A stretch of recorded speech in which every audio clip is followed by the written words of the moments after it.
Bismillahirrahmanirrahim.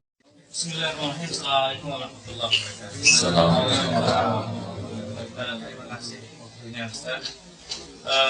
Saya ingin bertanya tentang model bisnis. Jadi sebagian kita ini ada yang pintar berbahasa Korea. Mungkin nanti sepulang dari sini di rumah ingin buka LPK. LPK itu seperti lembaga kursus bahasa Korea. Nah, prakteknya sekarang ada persaingan saat mereka itu boleh. Jadi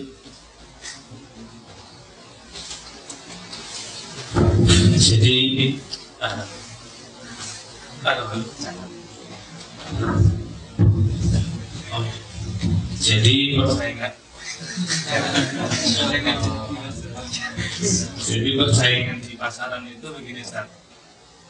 Persaingan di dunia LPK itu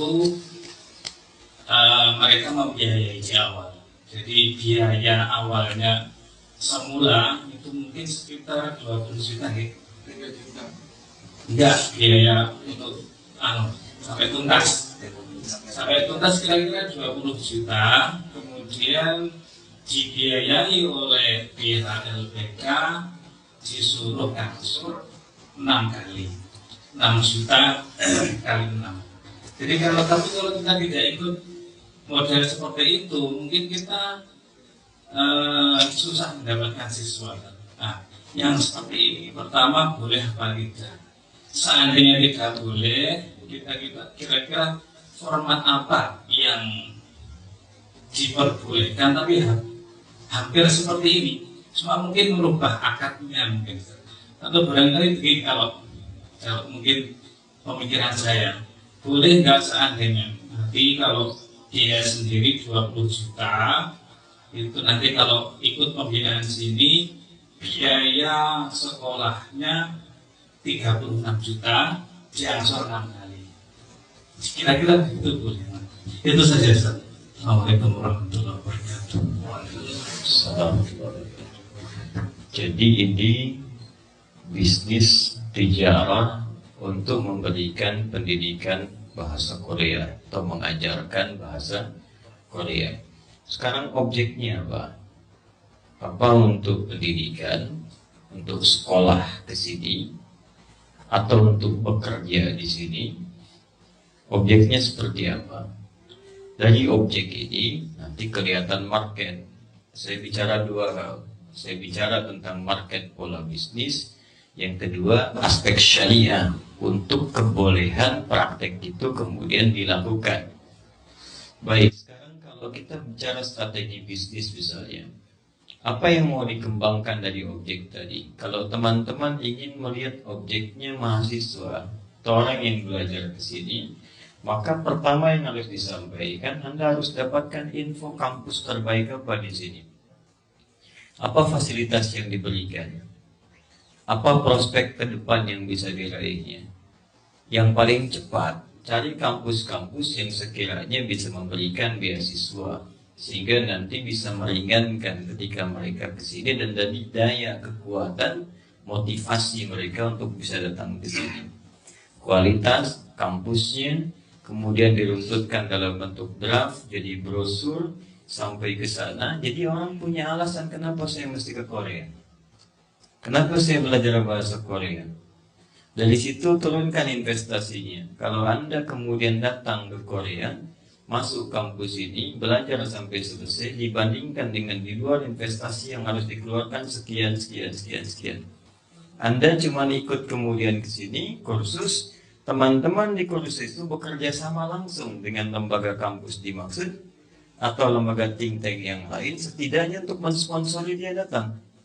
Jadi dia hanya dicukupkan untuk belajar. Saya ambil contoh ya, saya belum masuk kepada ranah konsep fikihnya. Dia misalnya hanya fokusnya untuk belajar di situ saja. Baru teman-teman pasang target berapa biaya yang dibutuhkan untuk dia berangkat ke sini. Kalau pekerjaan itu mungkin lebih umum, lebih luas dan sangat dibutuhkan. Tapi polanya sama. Apa yang ditawarkan umumnya kan kalau orang kita pengen kerjanya di luar. ada gaji sekian kan. Tapi kalau Anda bisa bentuk dengan sistem yang lebih rapi, lebih baik, itu akan lebih maksimal. Dari mulai kerjanya di mana, saatnya apa, maksimalnya apa, kemudian logika atau nalar yang dibutuhkan supaya belajar bahasa Korea. Sekarang kita masuk ke aspek fikihnya. Sekarang saya buka pendidikannya. Boleh nggak saya menerapkan misalnya dana ditalangi dulu, sekian, dari biaya yang dibutuhkan. Contoh 20 juta. Anak kemudian belajar, ikut lembaga kita dengan biaya sekian. Sah-sah saja sepanjang ada keriduan dari dua belah pihak. Antara dan minkum. Yang kedua, tidak ada kemudian unsur riba di dalamnya. Bisa, ini silakan masuk ya ke lembaga kami. Biaya 20 juta. Anda punya kemampuan bayar di awal misalnya 5 juta untuk pendaftaran, sisanya diangsur. Tapi kalau telat, dari situ Anda didenda misalnya 10% dari angsuran pertama. Itu riba masuknya. Nah, kalau misalnya Anda tetapkan cukup bayaran diangsur sekian, itu sah, boleh. Jadi yang pertama ada unsur saling riba. Saling riba itu wajar. Jangankan di lembaga tadi, orang beli saja kalau nggak riba nggak mau beli. Itu unsur pertama. Kalau ada saling riba, rela dengan pembelian, terjadi jual beli. Kalau nggak rela nggak jadi.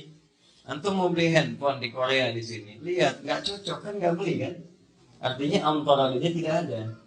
Kemudian aspek syariah yang kedua, jangan terjadi kemudian tadi riba. Yang ketiga, jangan terjadi gharar. Gharar itu apa yang disampaikan nggak sama dengan realita. Nanti datang ke sini ya, wah nanti bagus kampusnya di Busan, tiba-tiba dikirim ke daerah paling terpencil misalnya. Nah, itu gharar masuknya. Jadi kalau kita mau jawab singkat, sah saja bila dilakukan dengan catatan yang keempat terakhir tidak menzalimi kedua belah pihak setelah ada kejelasan data. Artinya apa? Nanti dia daftar, antum senang, ternyata nggak punya kemampuan bayar, itu pun dicek juga. Ya termasuk carikan sponsor kalau memungkinkan dari sisi mana dia dapatkan. Jadi intinya sah sepanjang memenuhi 3-4 kriteria tadi. Pertama, ada saling rela disebut antaradin. Kedua, tidak ada riba di dalamnya. Ketiga, tidak ada gharar. Yang keempat, tidak ada unsur yang kemudian bisa menzalimi di kemudian hari. Ada istita'ah, faktor kemampuan untuk membayar. Sah hukumnya. Baik. Yang berkembang asal dari 20 juta menjadi 36 juta, tapi yang 6 kali itu tidak riba. Oh, kalau di awal disampaikan, di sini gini, kalau Anda bayar tunai, ini 20 juta sekian. Tapi kalau Anda bayar cicil misalnya, ini ada biaya administrasi, biaya seperti ini. Jadi cicilan jadi 36 juta. Jadi yang dijualnya, yang disampaikannya bukan 20 juta, disampaikannya paket 36 juta. Itu poinnya. Jadi kami sampaikan ya, ada paket 36 juta Anda bisa cicil, silahkan. Ya kenapa Anda harus cicil tidak sama dengan yang bayar tunai? Persoalannya nanti ketika kami sampaikan lagi ada administrasi lagi, ada penambahan ini, itu dijelaskan secara terstruktur. Rinciannya ada sehingga terjadi proses jual beli, walaupun jasa di situ. Jadi bukan karena Anda nyicil kemudian Anda ada tambahan sekian, itu masuk kategori riba di dalamnya. Tapi kalau teman-teman bikin paket langsung di awalnya, ini Anda biaya kursusnya sekian. Ya, adapun skema untuk menyicil biayanya sekian misalnya, cicilan ini. Tapi cicilan itu bukan cicilan dalam konteks bunga. Beda dengan kredit. Kalau kredit kan Anda kredit motor nih, kan? Dibuat kan bagannya sekian. Kalau Anda nyicil sekian, kalau Anda cash sekian. Tapi sebetulnya harga dasar cashnya kan jelas. Ya, cashnya kan misalnya 15 juta. Sebetulnya bisa beli cash. Ya kan? Tapi kemudian marketing itu atau bahkan salesnya itu mengarahkan dia kepada kredit supaya dia bisa dapat tambahan bonus di situ. Ya kan? Satu itu. Yang kedua, dia bisa dapat tambahan bunga yang dicicilkan lewat riba. Cicilannya itu dapat tambahan. Sebetulnya harganya sama. Ketika diberikan kepada penjual asal, harganya sama. Cuman, sales kedua ingin mendapatkan tambahan keuntungan, akhirnya dijadikanlah pola kredit. Kreditnya sebetulnya pola riba yang diperindah dengan kalimat kredit. Itu kalimatnya. Kalau teman-teman sekarang ingin keluar dari konsep kredit tadi, akhirnya tawarkan paket langsung. Ini ada paket kursus cicilan, nilainya 36 juta. Itu saja. Jadi jangan dibuatkan paket begini misalnya ini sebetulnya 20 juta. Cuman karena Anda menyicil begini jadi 36 juta. Tidak, bikin paket cicilan untuk kursus biaya. الله وملائكته يصلون على